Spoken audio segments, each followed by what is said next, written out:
Notre incapacité vient de Dieu, qui aussi nous a rendus capables d'être ministres de la nouvelle alliance, non de la lettre, mais de l'esprit, car la lettre tue, mais l'esprit vivifie. Or, si le ministère de mort a été glorieux, combien le ministère de l'esprit ne sera-t-il pas plus glorieux? 2 Corinthiens 3, 6, 7, 8.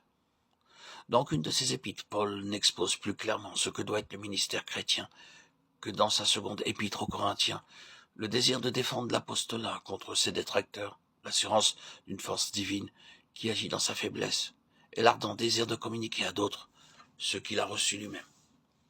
Tout cela le presse d'exposer aux Corinthiens comment un homme peut devenir le véritable ministre de Christ et de son esprit. Ce texte de 2 Corinthiens 3, 6, 7, 8 nous présente la pensée centrale de l'apôtre. Sa force et sa capacité, toute la règle de sa conduite viennent de ce qu'il a été fait ministre de l'esprit. Si nous lisons dans la première moitié de cet épître les divers passages qui parlent du Saint-Esprit, nous voyons quelles sont à ses yeux la place et l'action que doit avoir le Saint-Esprit dans le ministère placé sous sa direction et animé de sa puissance. Dans cet épître, Paul est appelé à parler avec autorité. Il commence par se placer au niveau de ses lecteurs. Il leur dit que l'Esprit qui est en lui est le même que celui qui est en eux aussi.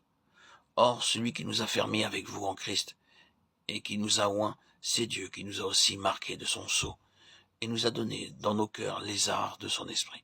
2 Corinthiens 1, 21, 22. L'onction de l'Esprit révèle aux croyants la présence de Christ, loin de Dieu, et le met en communion avec lui.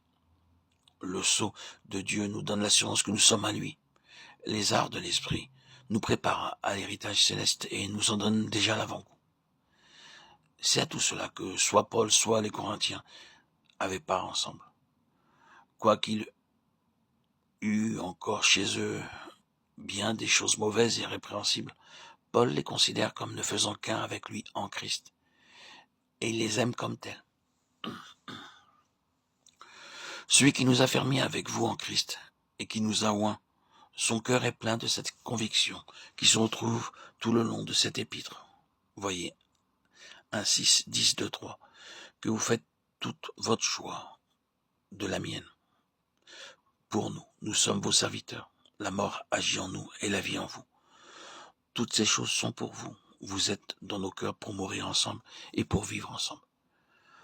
Si l'unité de l'esprit, la conviction que nous sommes membres les uns des autres est nécessaire à tout croyant, n'est-ce pas surtout chez les ministres de l'Église qu'elle doit se trouver? La portée du ministère dépend de l'unité de l'esprit, de la nécessité de reconnaître que tous les croyants participent à l'onction de l'esprit. Mais pour cela, il faut que le ministre lui-même montre par sa vie qu'il a été oint et marqué du sceau divin, qu'il a reçu dans son cœur les arts de l'esprit.